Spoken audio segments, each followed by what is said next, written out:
My name is Nia Kapczynski. I am the CEO and I guess CEO of Ancestral Hottie because even though I am a tarot reading service business, I am expanding to be more than that. I have products I sell. I have services beyond tarot readings that I'm able to offer people. And I feel like a big part of just being an entrepreneur is just having the skill set to advertise yourself. So like I've done advertising work, I've done videography work, but yeah, so CEO of Ancestral Hottie.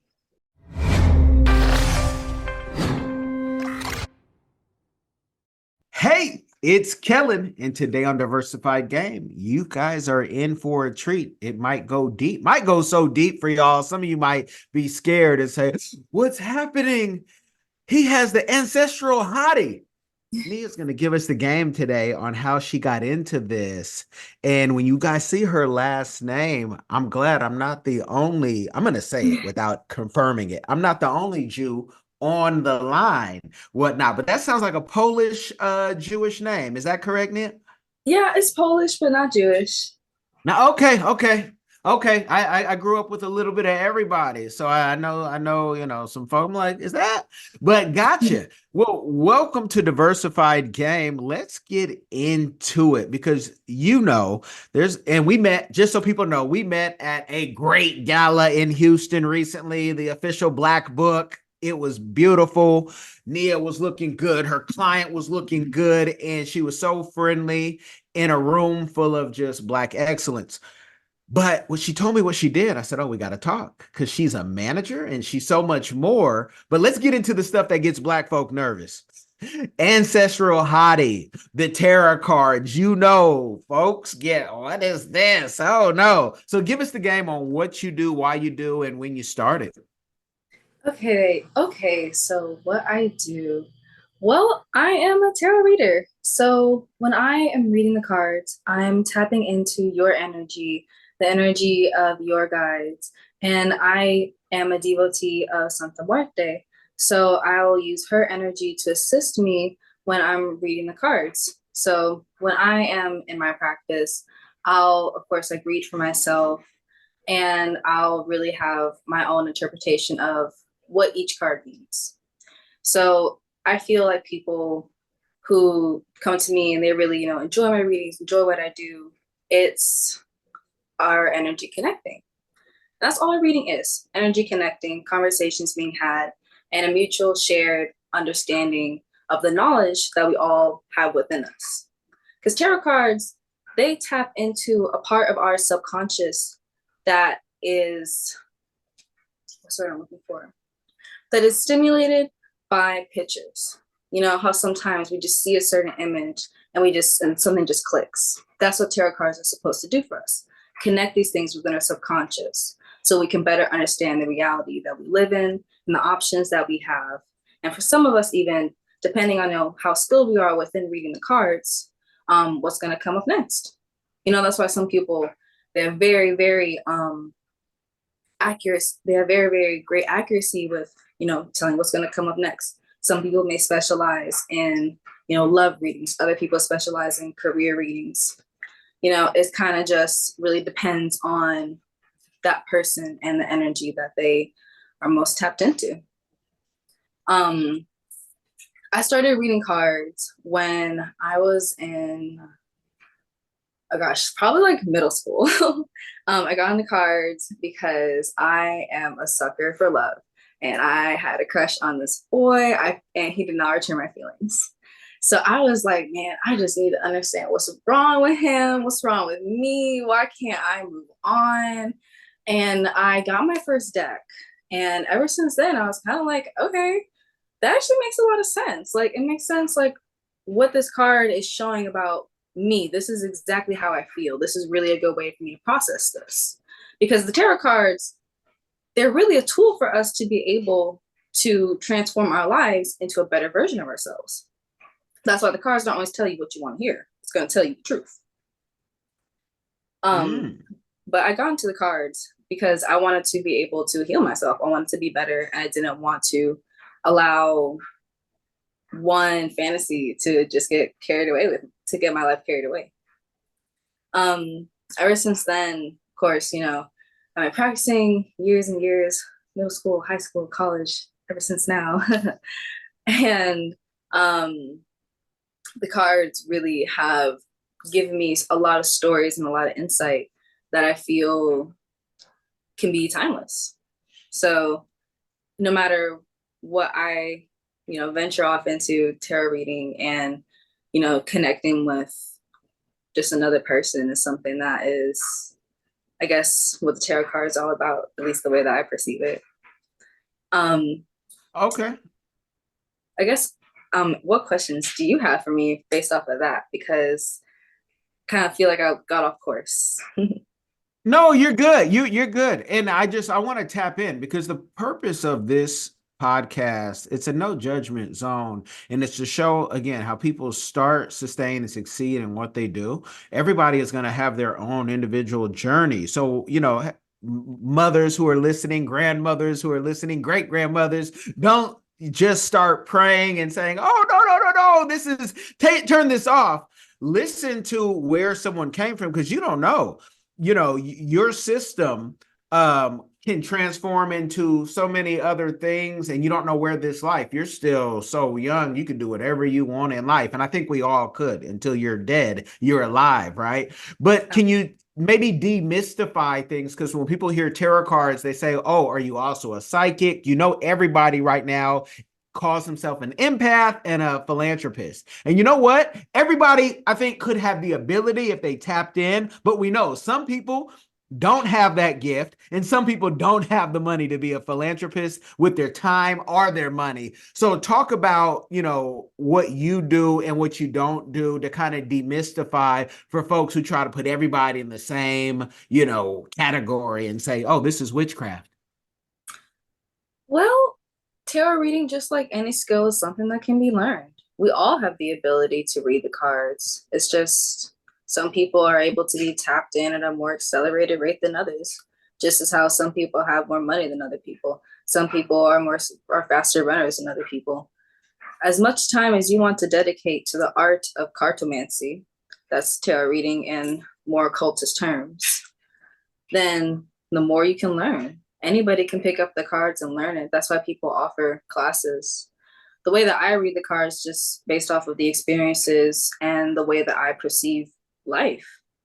So that's why, some people, they might not like me as a reader because you might not agree with what I have going on.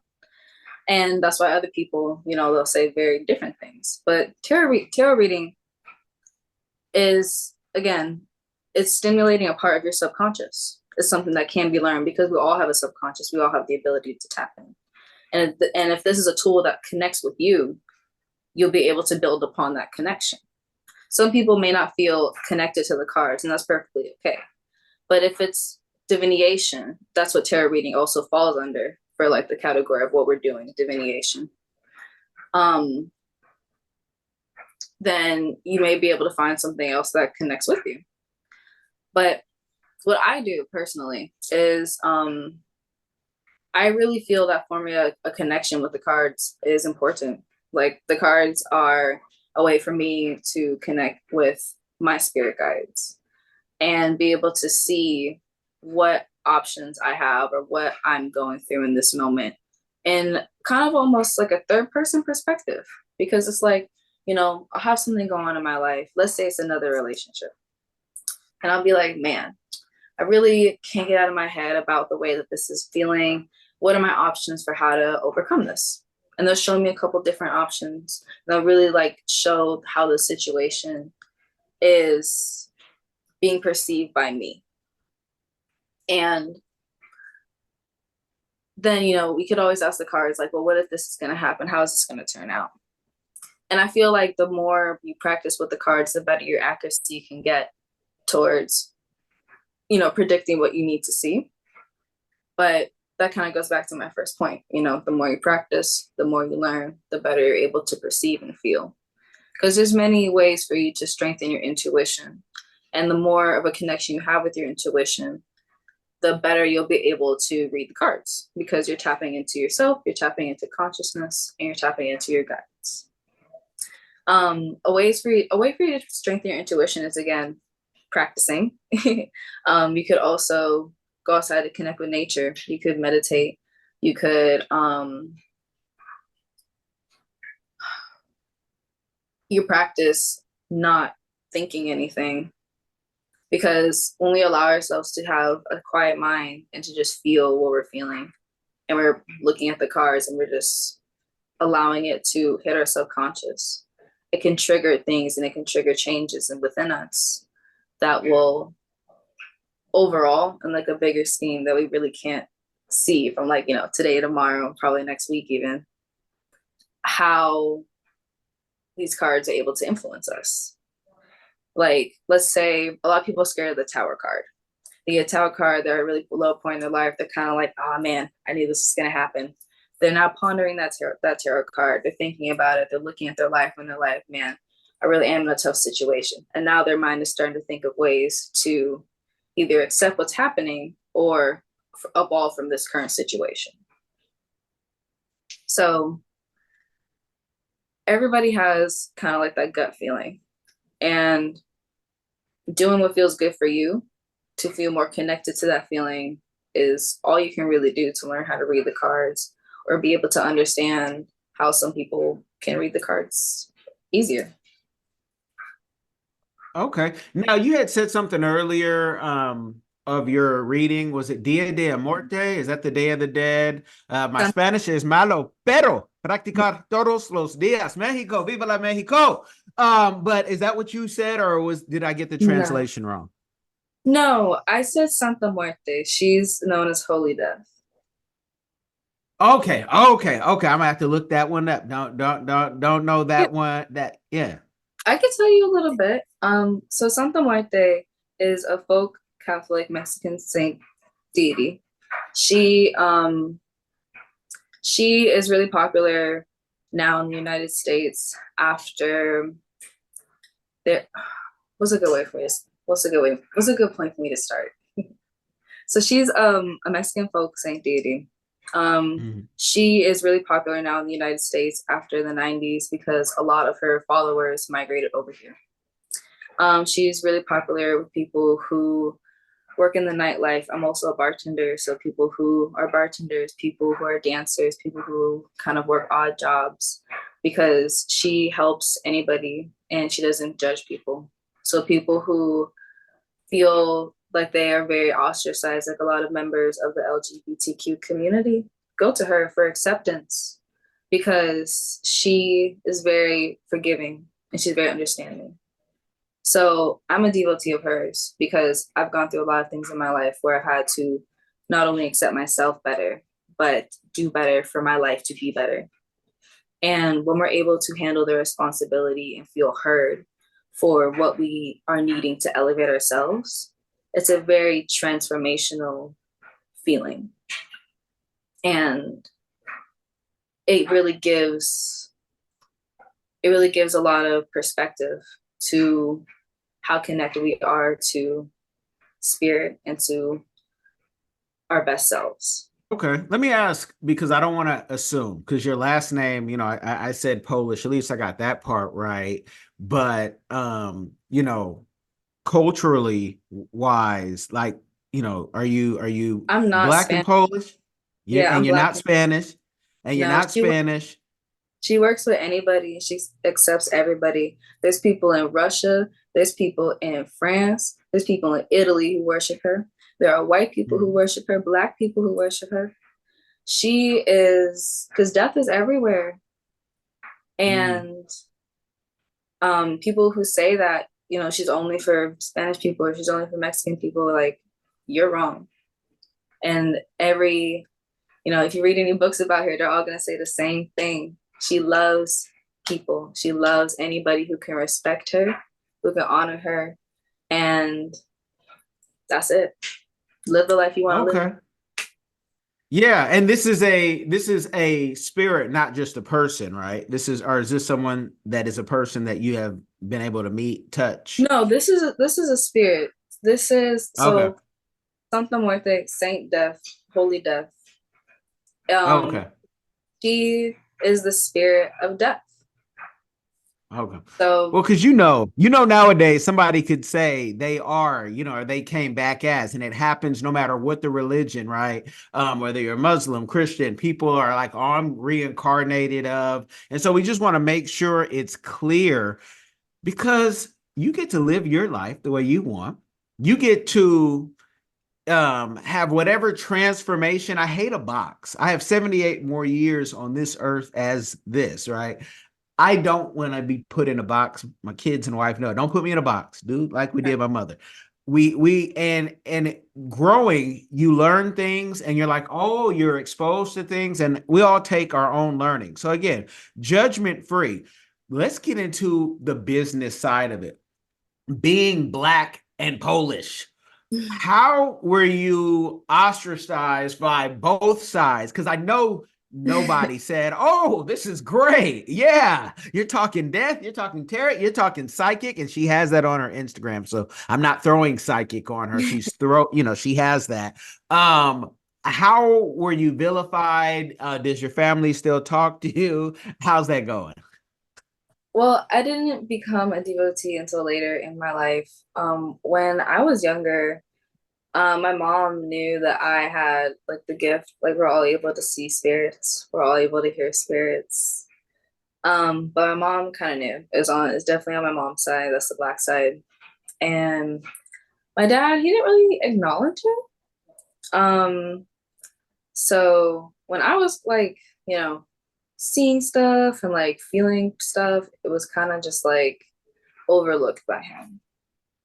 And then they don't really treat me any differently. Like I'm kind of just there. I feel like my family is like pretty just, well, that's what you think. And they'll just like shrug it off. But I feel like I don't really care what they have to think about me because I'm just at a point in acceptance with myself. Like if you believe me, you believe me. If you don't, you don't. Mhm. Um, I can only do what I feel is correct in my own life. Because if I feel like they really aren't hearing me, I can't force them to listen. I can only just accept. Because I'm not the type to be very preachy. It's kind of like I'm gonna let you do what you need to do, but I told you I tried my best to get the message across. My family knows what I do. They respect what I do, and they still love me the same. They're very proud of me, and they're very proud of what I do. They kind of just very hands off. Just let me do anything. Okay. And on both sides, you have to let people do what they do. I'm a consultant. I have business for the last decade plus because we make people money and profit, right? But I tell people it's a bigger power than what we do. But if you don't want to listen, and whether it's a class, an event, or whatever, you don't want to come to, like I invited so many people to the official Black Book. Nobody showed up. I'll go by myself. I'll fly in and just go by myself, and that's okay. And I'm gonna say, hey, maybe you missed out on $100,000. Maybe you missed out on 1 million, but it just wasn't your million to get at that time. So I don't Right. mind taking it. And I thank Jeremy for putting on such a great event. I think he does that with his wife or girlfriend, not sure which one, but um, it's a great event. The who's who of Houston were there, but when you're doing this type of work, how does it impact your friendships, your relationships, and how do you do it where you can monetize it enough that it satisfies you? I get some hippie vibes where it's like, money ain't the reason why I'm doing all of this. Money's not the only reason I'm here. I'm here to, make my impact outside of the money. So talk about that because a lot of people, when you get off, oh, it's I could give you $1 billion right now, and now it's not about money. And now, what is your life's purpose? So, talk about kind of how you go through life and just, from your relationships and work, because you have these gifts, and people would say, oh, then you know what's coming, right? They try to throw that on you. Oh, you know what's coming. You knew that was going to happen. Why didn't you tell me? So, I just want you to kind of explain that in your own words and take your time. Well, one thing that I tell people is just like, unless you're paying me for a reading, I'm not tapped in. Like, I can know some shit, and if I unless it's really like impending to your safety, I'm not probably not gonna say anything because you're not paying for my services. It's all love and light, it's all good, but at the end of the day, this is a business. A lot of people like will come up to me and they're like, "Oh my gosh, you're a psychic. What's my what's gonna happen to me? What's happening next?" And it's like that's basically like coming up to your barber and being like, "Hey, you see my edge up? I need a cut. You see how clean that'll look?" I think that one thing that I'm working towards is getting my shop. By being a spiritualist, I am learning so much about, well, by being a spiritualist, like of course I've dabbled in herbs, I've dabbled in herbs, I've dabbled in aromatherapy, I've dabbled in sound bowls. And I feel like one thing that I'm working towards is getting my shop up and running. Because if I have a place for me to consistently do my readings, I would be able to make a positive impact just on the community. People travel from all over. I know I've traveled from places to go to spiritual shops just because of a service or a product that they offer. And I feel like the environment that I would be able to create would be able to just be a better place for people to receive those services from me and from the other practitioners that I've met along my path. Because being, being a tarot reader and being the person that I am, it is only halfway about money. I do like to not become so attached to it to the point that where I'm not willing to like take a risk to have a really powerful and positive impact. Like I remember my first puff and paint that I posted that I ever tried. I was kind of just like, I have no idea what I'm doing, but I'm gonna pour all my energy into this and like a good amount of money into this. And it worked out really well. Just because I felt like it was a good thing to do. It's only halfway about money because as long as this seems like somewhat of a good idea, it's worth the risk. But I feel like that's kind of where, all of our minds kind of just, I guess it's like, again, your own intuition when it comes down to your money. You're not going to just throw it away. That's just stupid. But being a spiritualist, I like to think about ways for it to impact more people than just me. And I feel like that can attribute to maybe being a philanthropist too. I'm not that, so I wouldn't know. Yeah. I mean, we all can do our philanthropy in our own way. I tell people on this show, I have, different various people. Some have a ton of money, their own jets. Some have nothing and they live in shelters, but they're starting their business. And the beauty about the entrepreneur lane, it's always it has its waves. And Yeah. being a philanthropist, when I hear people say that, and I'm part of a VC fund, I'm a very small member, like this. And I think about the people when you're meeting them, that's not what it's about. Especially if you're comfortable in who you are. And if you have, VC doesn't want to give you $1 million. That's not any money to VC. They want to give you 10, 20 million for your Right. ideas. But they're also going to probably take what many may say is your soul. And so are you willing to give up, where people think their business is their baby? If you need money, almost like pimping, and a pimp will say, I'm just a player and making progress, and we got a system together. But what we're finding out, and why a lot of when people say, oh, well, BC doesn't give enough money to Black people or even Hispanics, it's not necessarily true. You have to be in the room and you have to be willing to play by the rules. We don't have a problem finding money for clients. Half the time, no, 90% of the time, probably, they don't want to take the money once they read all the rules, because you're out of control now. If it's my money, it's my rules. And Right. we're at a time everybody wants to be free. That's why we're doing a lot of what we do. You mentioned being a bartender too, though. Yeah. Talk of wait, but you're going for a contest, I think. I want to make sure we pump Yeah. this up. Tell them about that. And if you want to tell them more information, you can. I don't want stalkers coming creeping on you, but give them the game. Okay, well, I am entering a bartender competition. It's to be featured on Bartender Magazine as the new cover. So y'all definitely go vote for me. Voting ends on Thursday for the second round. Um, yeah, voting is on Thursday for the second round. I can send him the link from the post. So that would be great. Being a bartender, like you said, when it's not your money, you're out of control. I feel that I'm at a point in my career where I'm not trying to settle down and like have the business, have the shop, and like lay down the roots quite yet. Like, no. I just would like to kind of have that nest ready for whenever I am ready. I still feel like I'm at a point in my journey where I need to learn a lot. I need to experience a lot, and I need to see a lot still. So just having that money there to not have a worry and to not feel like I'm not making any progress, but rather just timing it out is a big reason why I have that second job and why I take up so many occupations. Because whenever I do begin, that's what I'm going to want to pour all my energy into. I can just do that freely. But being a bartender, it's really fun. Like it's really just my fun job. I'll see back there. I'm pretty good at making the drinks. That's why I'm in the competition. But seeing the different types of people, seeing how the planets can affect the different types of people, seeing how I'm able to do things to affect my wealth, bring me more whatever I'm looking for that night, is very interesting because it's almost like a social experiment.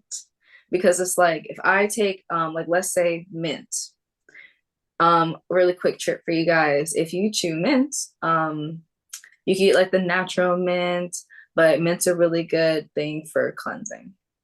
You could do that when you just have like a really bad argument with your, let's say like a client's being really nasty. Just go chew some mint real quick and then like speak over yourself and be like, everything that I say will now come across unbothered or whatever you would like to say.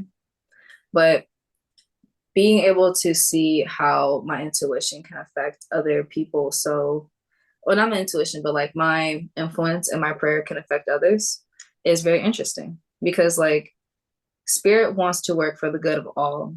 Everybody wants to have a good time. We all want to have a great night. We all want to make some money, whatever. And when we're praying for the highest good of all, it's probably going to happen. So, being a bartender for me is a way for me to build up my skill as well as gain the skills that just being behind a bar has. Like, I feel like being a bartender has really brought me a lot of really great experiences because I pride myself in having a good energy when I walk in there. Like, I love walking in all cleansed up, ready, making sure everybody has good tips, making sure the customers are happy because I want to have a good night. Like, I want everybody to walk in and walk away happy. And when we're praying for that, it's very powerful. I don't want anybody to walk away feeling gypped. And I don't want anybody to come at me with crazy ass energy. Like, we're all just here to have a good time. Gotcha. And I think you come off very kind and you're petite. I want to make sure I use the right words. So in 30 years, they don't say I was using words that are no longer acceptable. And I don't mind being canceled because I'm not asking for anyone's validation, just so you guys know. And you guys know from the flags behind me, I have enough places to go where you won't find me. But talk to the people, bartending, you got that. You have your readings, but you also manage people. And I want to, I know you just got into that, but tell people how you got into that because so many people ask me, but I have so many decades now of experience. Like, Kellen, how'd you become a licensed sports agent? I took the test. No, I didn't even take the test. I paid the money. That was the test in Florida, at least. That's all you have to do in Florida. We'll say that. There is a test for NFL and all this other stuff, but talk to the people about managing people and how you got into that. Oh gosh, I wouldn't even say I'm managing people yet. Delane was the amazing singer that I was working with that night. Um, I would say I'm more of a personal assistant because I'm not in charge of managing. I just take the pictures and the videos and put it together. So I'm more of the editor, the camera person. Um, but I met her because I was filming at Winter Street Studios. They're an amazing photography studio in Houston that I think they are remodeling now, but that was the last title that they were using. So Jelaine and I knew each other from there. She made a post about needing an assistant, and I swiped up. So we've just been working hand in hand with that because I like having a lot of fun with my Instagram, like making little reels for educational videos or my little tarot posts are really fun for me. So I was like, why not continue to do that for other people? And her singing is amazing. So putting Yes. anything with her and her voice is gonna go viral for sure. So it's really fun just to work with other people and watch them build their dreams up because I do want to see all of us win. I do want to be able to just be like, oh man, let's just do it together because I know what to do. You're you, and it's gonna be great. No, I'm saying amen. That's how. So no, let's talk about being on a personal assistant. We can go there too if we're not managing per se yet. Oh, I don't want to Again, say no. I've seen the personal assistant become the president of a label or of something. So you can go from here to there. This is the beauty about entertainment. And this is why I tell you young folks when you say, well, so what school should I go to? Maybe you shouldn't go to school. I went to school. I paid that six figures back. You know, Sally Mayback. Y'all got your money. I don't owe no debt. I'm great on that. Thank God. But you to do with a personal assistant, talk about some of them those duties because some people think it's like going to run cheesecake, you know, the famous Puff Daddy thing. You might not remember that, you're so young, but you might have seen the replays. But talk about, you know, just what it means to be a personal assistant to someone because some like we're in an era where people are still abusing their personal assistant. People are still thinking, "Oh, I can sleep with my personal assistant," and that's not part of the game. If you're really in No, this, like you know, it's now if you were 304, you were 304, you were gonna do that with whatever title you had. But right. yeah, Okay. Well, to all the personal assistants out there listening, if your boss is not paying for your parking, drop them. If your boss is making you pay for anything, drop them. They are not supposed to be asking you for money. So, Jelaine has been a really awesome. Um, we don't, I don't want to say like boss because she doesn't feel like we have, like we don't like the term boss, team but member, team member. team, yeah, she is an amazing team member because she is really great with dates. One thing that you may have to do as an assistant is you may have to just remind them about some of the dates, some of the times, stuff like that. And that's very easy, at least for me. Um, but that's just something that I like to do just to confirm like what's going on, just to double check or to make sure that we're just still on schedule. I've only had to make like one or two stops when we are like out and about, but that was a very rare emergency. For the most part, when I'm assisting her, I am picking out places for us to take selfies. I am giving her like a second opinion on like whatever dress that she may want to wear for the evening or whatever outfit she may want to wear. Um, or I'm really just like planning content for her to post. So another thing that you may that at least like I do is when we're out and about, I'll tell people like that come up to me, I'll be like, oh yeah, like oh I'm with Jelaine, I'm helping her out with this show. You may want to follow us so that way you can come up to the next one. Just, telling people about why you're there and who you're with and what you're helping out with. Because I feel Uh, like we live in a day and age where like all of us need somebody to take pictures or promote, or we all know somebody. Like, might as well share. we need that. We're in an age where everybody's such an individual. We need to find out how do we come together. It's so funny when two or three folks come together and it can turn into 10 and 20 and thousands, but you just have to, you have to follow. Seth Godin, I always quote this book, Tribes, and the whole book is about finding your tribe. And your tribe doesn't always look like you. So, think outside the box. What is a community give back that you are doing or that you would like to do in the future? One thing that I really love is yoga. I love yoga. I feel like a really awesome community give back. I'm not sure if this would count even, but like if we could do like a free like yoga in the park day because I feel like we just don't get to like really have enough time outdoors as adults to just be and just have fun. So I feel like I'm not sure if that would count. Hold on, what's the community give back? No, that counts. That That counts. counts. You and that's the That's beauty of it. It's okay. whatever you give back. Because think if your yoga, right, in the park started with 10, then it could go into 10 or it could go into 10,000. But maybe during that yoga after, and it's for everyone, we start feeding people, we start Yeah. whatever Okay. things. I wanted to have some food like that because that's the thing. Like if we had like okay, I wasn't sure. I was like, man, is that like an okay thing that's in the park? It's already kind of out Did there. I Okay, tell so you let this is judgment free zone? You better do you and say you. You ain't. Hey, okay. do you? So I want to do. Oh, here's one that I actually thought of recently. It was a book drive. I remember when I was a kid, I fucking loved Scholastic. So I remember the book fairs. I want to do one where like people can just come up and like take a book. Maybe we could have like the yoga there, and it could be like a whole like bring a book, take a book, get some yoga, get some I don't know some vegan food. That'd be pretty dope. And I feel like it could be like a very communal thing because I know so many vegans in Houston. I know so many people who love to do yoga in the park. Um, and I feel like everybody has a book or two that they just don't want anymore. Or they can just come and get a book, maybe. People who can like donate. I don't know, bookstores can donate.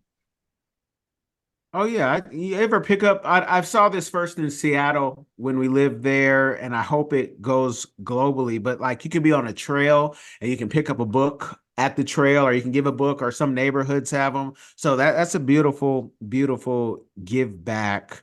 Why do you think? And before I ask this next question, I'm thinking about the shop you were talking about. I meant to tell you this. Your shop, I could see it being mobile because you're such in a way where you said you have so much to learn and travel. It's mobile. It's a big van, Sprinter van, whatever type of van you want or can afford, and it's hitting the road. I'll go where you go. That's just what I wanted to throw out there. But and if you look up the SBA or PTAC or SCORE, you might find a way for someone to donate you a van or give you the money to do it that you don't have to pay back.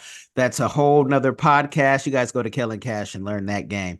Um, what do you think is stopping a lot of the people that you're coming into contact with, whether it's people you're reading, or people just in general, from progressing? It's not inflation stopping people. What do you think it is? Is it doubt? Is it past traumas? Like, what are you hearing on the streets or the executive suites? When you're saying like can you say it one more time? Stopping from Well, moving. I what's we're what I'm seeing and hearing from a lot of, especially entrepreneurs or young people who want to do something and don't necessarily want to work for anybody. They'll say it's money. Then you show them where the money is, right? And they're like, "Oh, okay, that's where the money is." But then they still don't always, or a majority of the time, go to the next level for their business or their planning or their philanthropy, whatever it is. But are you seeing that people are we dealing with something? I don't know if there's some, like, especially in your age range, because I think you're still in your 20s. Yeah. And it's like the older people can tell you, hey, we did this and we got here. And especially first generation millennials like myself, where it starts, where we didn't want to work for anybody. So we're like, this is how we didn't have to work for anybody. But that's not necessarily the same thing for my cousins who are in their teens or their 20s.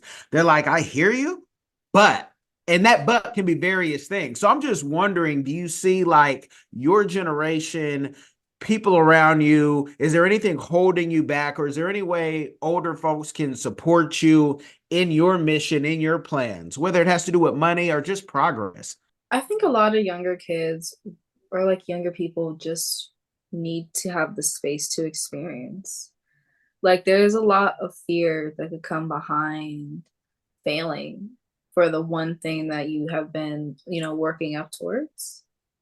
And I fear failure could manifest like in a lot of different ways for many different people. So I guess fear of failure is like one very broad, general way of saying that.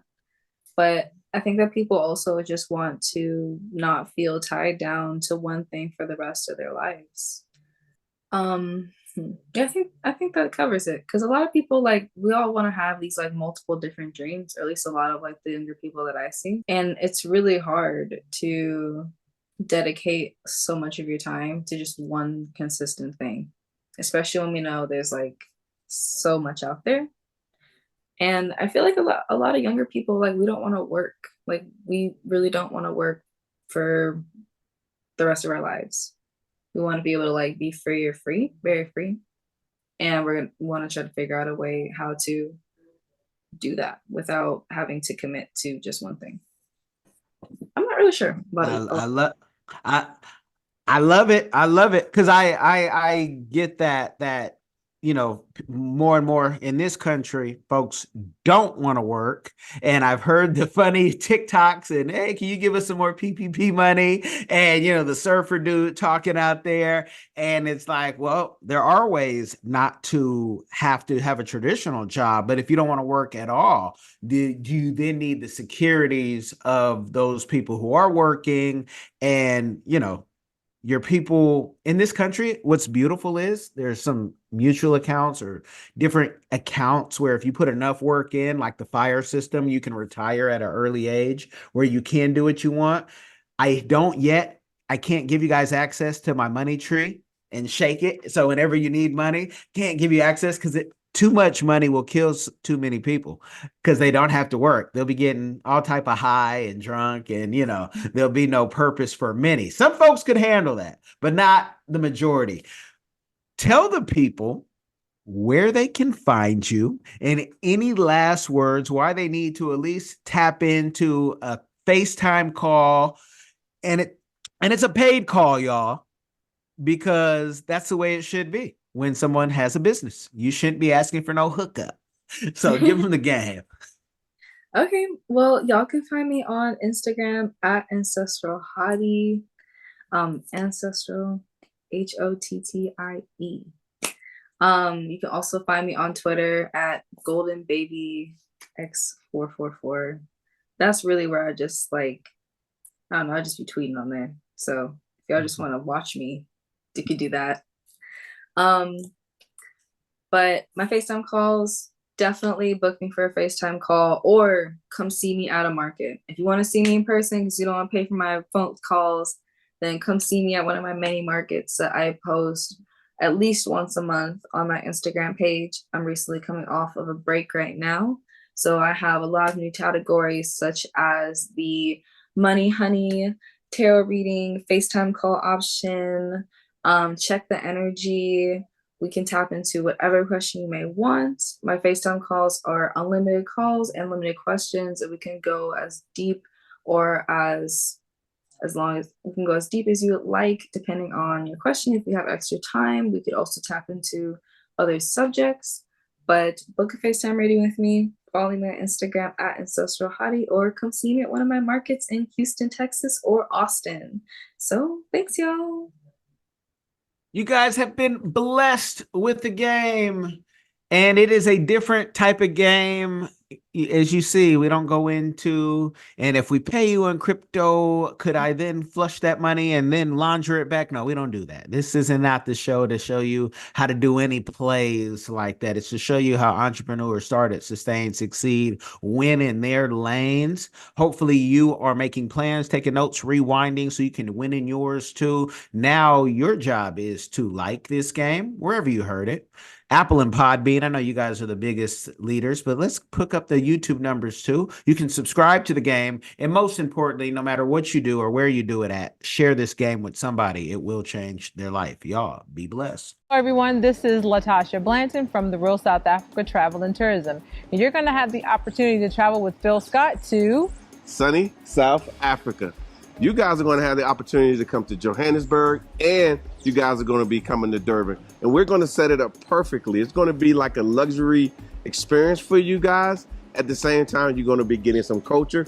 And of course, you're going to get an opportunity to talk to Phil, hang out with Phil, and get his views on Africa and South Africa. You're also going to get an opportunity to explore the lifestyles here that are available in South Africa. And we're going to do all that for you in an amazing 10 days. We do hope that you go to the website and book, because we do look forward to seeing you here. Absolutely. Our website is therealsouthafrica.com. Go there, scroll down, you'll see a picture of Phil, and just go ahead and book there. So we'll see you here in what we like to call sunny South Africa. Hi everyone. Have you ever been curious about visiting Africa? Which African country were you interested in? Kenya, Nigeria, Uganda, South Africa, Ethiopia?